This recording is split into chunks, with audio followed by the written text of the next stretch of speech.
தெய்வத்தின் குரல் முதல் பாகம். வைதிக மதம், அதமபட்ச பரிகாரம். இப்போதிருக்கிற சமூக அமைப்பு முழுதும் மாறுகிறதோ மாறவில்லையோ, அதை மாற்ற முடியுமோ முடியாதோ, வேத ரக்ஷணத்தையே ஜீவனமாக வைத்து கொண்டிருக்கிற ஒரு கூட்டம் என்றைக்கும் இருந்து கொண்டிருக்கும்படியாக நாம் பண்ண வேண்டும். பிராமண ஜாதி என்று ஒன்று இருக்க வேண்டும் என்பதற்காக இதை நான் சொல்லவில்லை. தனியாக இப்படி ஒரு ஜாதி சுயநலத்துக்காக இருந்து ஒன்றும் ஆக வேண்டாம். லோக க்ஷேமத்துக்காகத்தான் அது இருக்க வேண்டியிருக்கிறது. இந்த லோக க்ஷேமத்துக்காகத்தான் வேத சப்தங்கள் ஏற்பட்டிருக்கின்றன. வேத சப்தங்கள் இருந்தால்தான் லோகம் முழுக்க க்ஷேமமாக இருக்கும் என்று நான் சொல்கிறேன். அதனால் இனிமேலாவது ஒரு பிராமணன் கூட வேதம் தெரியவில்லை என்று இருக்கக்கூடாது என்கிறேன். பிராமணர்கள் மறுபடி வைதிகத்துக்கு திரும்புவது ஒன்றுதான் இப்போது ஏற்பட்டிருக்கிற இத்தனை கோளாறுகளும் தீருவதற்கு ஒரே பரிகாரம் என்கிறேன். குறைந்தபட்சமாக சொல்கிறேன். இப்போதுள்ள பிராமணர்களுக்கு இதற்கான தைரியமோ தியாக புத்தியோ இல்லாவிட்டாலும் போனால் போகிறது. உங்களால் வேத அத்தியனத்துக்கு திரும்ப முடியாவிட்டாலும் உங்கள் குழந்தைகளையாவது அதில் திருப்பியாக வேண்டும் என்கிறேன். அடுத்த தலைமுறையில் வேதம் தெரியாத பிராமணன் ஒருத்தன் கூட இருக்கவே கூடாது. அதற்கு ஏற்பாடு செய்யுங்கள் என்கிறேன். லௌகிகத்தில் இத்தனை அசௌகரியப்பட்ட பின்னும் ஐயோ, நம் குழந்தைகளை வெறும் வைதிகமாக்குவதா என்று நீங்கள் நினைத்து, இப்போது நீங்கள் அனுபவிக்கிற சௌக்கியம் என்று நினைக்கப்படுகிற வாழ்க்கை முறையிலேயே உங்கள் சந்ததிகளும் இருக்க வேண்டும் என்று நினைத்தால் இன்னும் ஒரு படி இறங்கி வருகிறேன். உத்தியோகத்துக்காக தற்போதைய படிப்பில் உங்கள் குழந்தைகளை விட்டு அவர்களை பிற்பாடு வேத ரக்ஷணமே ஜீவன கர்மம் என்றில்லாமல் வேறு தொழிலில் விட்டால் கூட தொலைகிறது. இப்படி புதுமுறை படிப்பு படிக்கிற காலத்திலேயே 8 வயசுக்குள் உபநயனத்தை செய்து அப்புறம் சுமார் 10 வருஷம் தினமும் சாயங்காலம் 1 மணி வேத அத்தியனம் செய்வதற்கு ஏற்பாடு பண்ணுங்கள். இதையாவது பண்ணுங்கள் என்கிறேன். ஒவ்வொரு பிராமண வீட்டு குழந்தைக்கும் இந்த ஏற்பாடு செய்தாக வேண்டும். இப்படி வீட்டுக்கு வீடு சிக்ஷை சொல்லி வைக்க இப்போது வாத்தியாரே கிடைக்க மாட்டார். அந்த லட்சணத்தில் நாம் இருக்கிறோம். இதனாலும் மற்ற பொருளாதார சௌகரியங்களை உத்தேசித்தும் பேட்டைக்கு பேட்டை ஒரு பொது இடத்தில் எல்லா குழந்தைகளுக்கும் வேத வகுப்பு நடத்துங்கள். கூட்டுறவு அடிப்படையில் கோஆபரேட்டிவ் பேசிஸில் இப்படி செய்வதால் வசதி இல்லாத ஏழை குழந்தைகளுக்கும் கூட வேத சிக்ஷை பெற சௌகரியம் ஏற்படும்.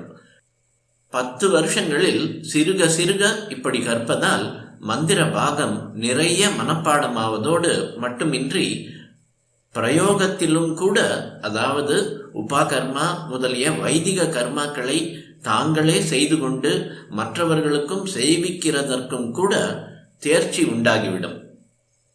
இவ்வாறு பிரயோகத்தை ஏன் சேர்த்து சொல்கிறேன் என்றால், வைதிக சடங்குகளை அவரவர்களே செய்து கொள்ள முடியும் என்றால்தான் எதிர்காலத்தில் புரோகிதர்கள் என்றே ஒரு தொழிற்காரர்கள் இல்லாவிட்டாலும் கூட சமாளித்து கொள்ள முடியும்.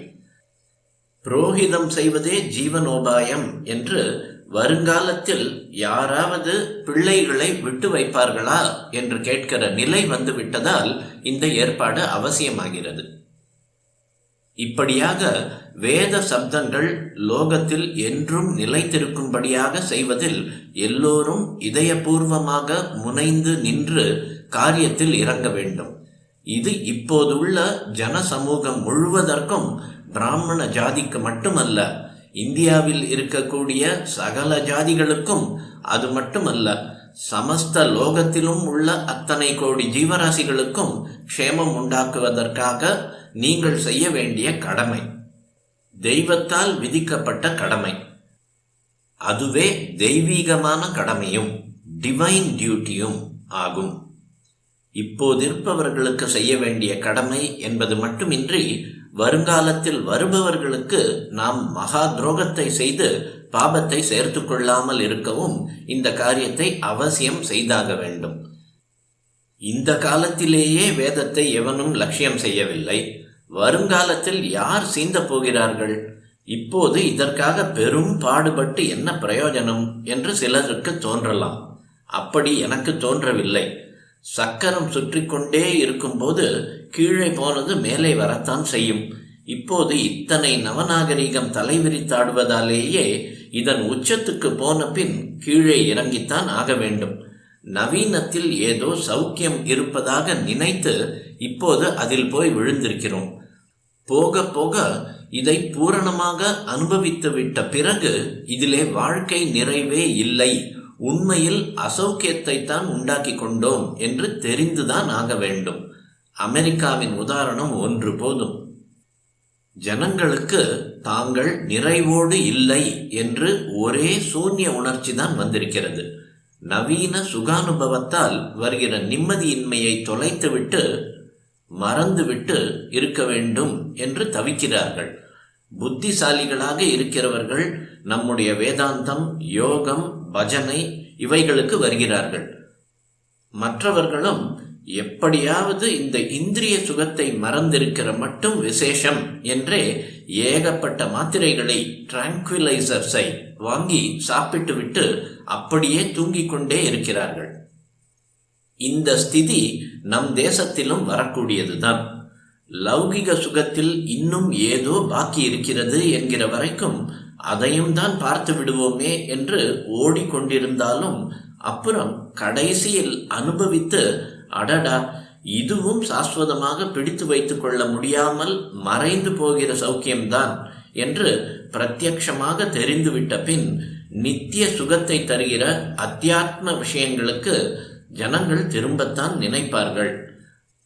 அப்போது அவர்கள் இதுவரை சமூகத்துக்கு நிம்மதியை தந்த பழைய வைதிக மார்க்கத்தையே மறுபடி பூரணமாக எடுத்துக்கொள்ள வேண்டும் என்று நினைக்கிற போது அவர்களுக்கு வேத அத்தியனம் செய்வதற்கே இடமில்லை என்கிற நிலையில் இந்த தலைமுறையை சேர்ந்த நாம் சங்கிலியை கத்தரித்து போட்டிருந்தால் அது எத்தனை பெரிய துரோகம்! அதற்கென்ன, அதுதான் இத்தனை புஸ்தகங்கள் இருக்கின்றனவே. வேத மந்திரங்கள், யாகங்கள் முழுவதையும் நம்மவர்களும் மற்ற தேசத்துக்காரர்களும் ஆதியோடு அந்தம் ஆராய்ச்சி பண்ணி வால்யூமாக எழுதி வைத்திருக்கிற புஸ்தகங்கள் இருக்கின்றனவே. அவற்றை பார்த்து வருங்கால தலைமுறைகள் வேதத்தை தெரிந்து கொள்ளட்டுமே என்று கேட்கலாம். இதற்கு நான் பதில் சொல்லியே ஆக வேண்டும். அது தவிர அஸ்திவாரத்திலேயே இன்னொரு பெரிய கேள்வி இருக்கிறது. அதற்கு நான் இதுவரை பதில் சொல்லவில்லை. அதையும் சொல்லியாக வேண்டும். அது என்ன கேள்வி என்றால், வேத சப்தம் லோகத்தை ரட்சிக்கும் என்றால் என்ன அர்த்தம்? ஏதோ மந்திரங்கள் என்றால் அவையெல்லாம் சில ஒலிகள். அவை வார்த்தையாக இருக்கின்றன. அந்த வார்த்தைகளுக்கு அர்த்தம் இருக்க வேண்டும். அவை ரொம்பவும் உயர்ந்த அர்த்தமாக இருக்கலாம். அப்படியே இருந்தாலும் அந்த அர்த்தத்தை படித்தும் தெரிந்து கொண்டு விடலாமே. வேதத்தை எதற்காக ஒரு கூட்டம் வாழ்நாள் முழுவதும் வாயால் சொல்லிக் கொண்டிருக்க வேண்டும்? இப்படி சொல்லுவதற்காகவே ஒரு கூட்டம் எப்போதும் இருக்க வேண்டும் என்றால் எதற்காக? வேதத்தின் அர்த்தம் மங்காமல் இருக்க வேண்டும் என்றால் அதற்கு புஸ்தகங்கள் இருக்கின்றன. புஸ்தகத்தில் இருப்பதை காப்பாற்றுவதற்கென்றே பாரம்பரியமாக ஒரு ஜாதி இருக்க வேண்டிய அவசியம் இல்லையே. அவரவரும் புஸ்தகத்தை பார்த்து தத்துவங்களை தெரிந்து கொள்ளலாமே. ஆனால் அர்த்தத்தை மட்டும் சொல்லாமல் வேத சப்தம் இதுவரைக்கும் வந்திருக்கிற கிரமத்தில் மாறாமல் இருக்க வேண்டும். சப்தத்தை வாயால் சொல்லி ரட்சிக்க ஒரு கூட்டம் இருக்க வேண்டும் என்று சொல்லுவது ஏன் என்பதுதான். இதற்கு பதில் சொல்ல வேண்டும்.